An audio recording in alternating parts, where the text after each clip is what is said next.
তো নমস্কার, আপনাদের ছোট্ট করে একটা বাস্তু টিপ দিই।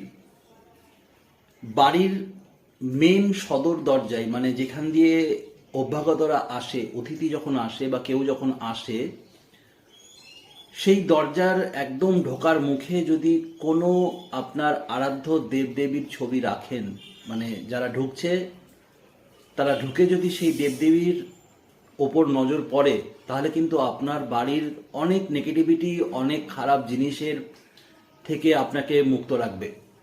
তো বাড়ির বাস্তুর একটা প্রধান এবং প্রথম উপকরণ হচ্ছে বাড়ির মেন গেটে, যেখান দিয়ে এন্ট্রান্স, মানে আপনার ঘরে ঢুকছে মানুষজন, সেই গেটের সামনেই মুখেই যদি একটা ভগবানের ছবি রাখতে পারেন সুন্দর করে, তাহলে কিন্তু বাড়ির অনেক বাস্তুদোষ নষ্ট হয়ে যায়। নমস্কার।